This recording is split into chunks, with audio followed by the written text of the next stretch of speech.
ஓம் சாய்ராம். அனைவருக்கும் வணக்கம். இன்னைக்கு ஷீரடி சாய்பாபாவுடைய பக்தர்களுக்கு ரொம்பவும் ஒரு முக்கியமான நாள்.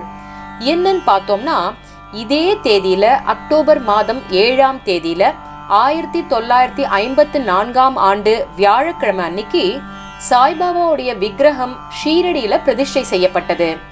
காலையில 11 மணி அளவுல சுவாமி சரணானந்தா முன்னிலையில பூட்டி வாடாவில் பிரதிஷ்டை செய்யப்பட்டது.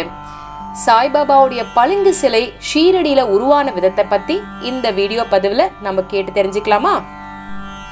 1918ஆம் வருடம் விஜயதசமி அன்னைக்கு சாய்பாபா மகா சமாதி அடைந்தார். நாக்பூரை சேர்ந்த பாபாவுடைய மகா பக்தரான ஸ்ரீமான் பூட்டி அவர்தான் இன்னைக்கு இருக்கிற அந்த சமாதி மந்திரம் கட்டினது.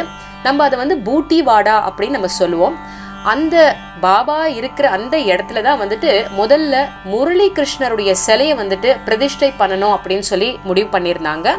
அந்த இடத்துல தான் பாபாவுடைய உடல் இன்னைக்கு அடக்கம் செய்யப்பட்டிருக்கு. பாபாவுடைய சமாதிக்கு முன்னாடி எப்படி வணங்குனாங்க அப்படின்னு நம்ம பார்த்தோம்னா, ஒரு பெரிய புகைப்படம் வச்சுதான் பாபாவை வழிபட்டாங்க. அப்போ அங்க 4 கால ஆரத்தி, நித்திய பூஜைகள் இதெல்லாம் ரொம்ப சிறப்பா நடத்திட்டு இருந்தாங்க. விசேஷ நாட்கள்ல என்ன பண்ணுவாங்கன்னா, பாபாவுடைய படத்தை ஊர்வலமா எடுத்துட்டு போவாங்க. அன்னதானங்கள் இதெல்லாம் ரொம்ப விமர்சையா நடத்திட்டு இருந்தாங்க. இந்த படத்தை வச்சுதான் 36 வருடங்களா பூஜைகள் எல்லாம் செஞ்சாங்க. இன்னைக்கும் அந்த படம் இருக்கு. நம்ம ஷீரடி சமஸ்தான் அந்த இதுக்குள்ள போகும்போது அருங்காட்சியகத்திற்குள்ள பார்த்தோம்னா இந்த படம் அங்க வச்சிருக்காங்க. இன்னைக்கும் நம்ம போனா அதை பார்க்கலாம். அப்போ இந்த படத்தை வச்சுதான் பூஜை பண்ணாங்க அப்படின்னும் போது எப்படி அந்த சிலை வந்தது அப்படின்னு பார்த்தோம்னா, ஒரு நாள் இத்தாலியில இருந்து ஒரு அருமையான ஒரு நல்ல உயர்ந்த வகை வெள்ளை பளிங்கு கல் சொல்வோம் இல்லையா, மார்பிள், அது பம்பாய் துறைமுகத்துக்கு இறக்குமதி ஆச்சு. அதை யாரு வாங்கினாங்க, எதுக்காக வாங்கினாங்க அப்படின்ற அந்த விஷயமெல்லாம் யாருக்குமே தெரியல.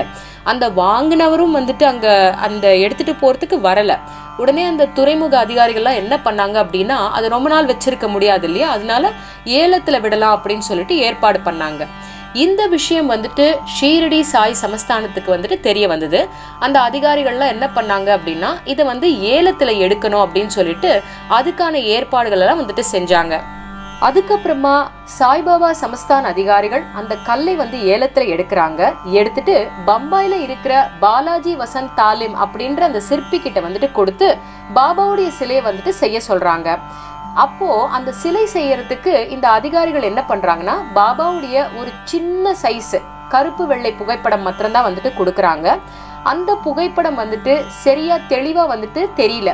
அதனால இந்த தாலிம் ரொம்ப சிரமப்படுறாரு. பாபா வடிவமைக்கிறதுல ரொம்ப கஷ்டப்படுறாரு. அப்ப அவர் என்ன பண்றாருன்னா, பாபாவை நோக்கி வணங்குறாரு.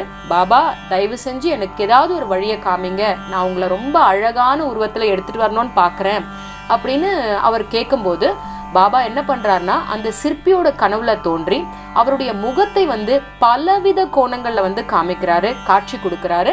அந்த சிற்பியோட கஷ்டத்தை போக்குறாரு.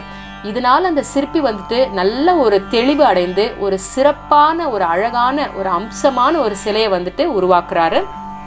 பாலாஜி தாலிம் உருவாக்குன அந்த சிலையை தான் சமாதி மந்திர்ல பிரதிஷ்டை பண்ணியிருக்காங்க. இன்னொரு விஷயம், இன்னொரு அம்சம் என்ன அப்படின்னு நம்ம பார்த்தோம்னா, இந்த கோவில்ல நம்ம எங்க நின்று பார்த்தோம் அப்படின்னாலும் பாபா நம்மள பாக்குற மாதிரியே இருக்கும். அப்படி ஒரு அழகா வடிவமைச்சு கொடுத்திருந்திருக்கார் இந்த பாலாஜி தாலிம். இதுக்கப்புறம் இன்னொரு விஷயம், பிரதிஷ்டை பண்ண அன்னைக்கு நடந்த இன்னொரு விஷயம் என்னன்னு பார்த்தோம்னா, பாபாவுக்கு பச்சை தண்ணியில தான் முதல்ல அபிஷேகம் பண்ணாங்க, ஸ்நானம் பண்ணாங்க. அப்போ என்ன ஆச்சு அப்படின்னா, அந்த சிலை நடுங்கித்து அப்படின்றத எல்லாரும் சொன்னாங்க. ஏன்னா அங்க இருக்கிற பக்தர்கள் எல்லாம் நேரா பார்த்தவங்க எல்லாம் சொன்னாங்க. அப்போ என்ன அர்த்தம், அது வெறும் சிலை மாத்திரம் இல்லை, பாபா அங்க உயிரோட உட்கார்ந்துருக்காருன்னு அர்த்தம் இல்லையா.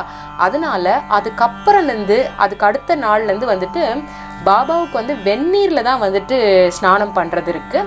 இதை வம்சா வழியா ஒரு குடும்பத்தினர் காலையில தினமும் பாபாவுக்கு வெந்நீர் கொடுத்து அனுப்புவாங்க சமஸ்தானத்துக்கு. அந்த தண்ணியில தான் பாபாவுக்கு அபிஷேகம் பண்றது. இதெல்லாம் நடந்தது இதே தேதியில 7ஆம் தேதி அக்டோபர் மாதம் 1954ஆம் வருடம் நடந்தது. இதுதான் இன்னையோடைய சிறப்பு. நன்றி. ஜெய் சாய்ராம்.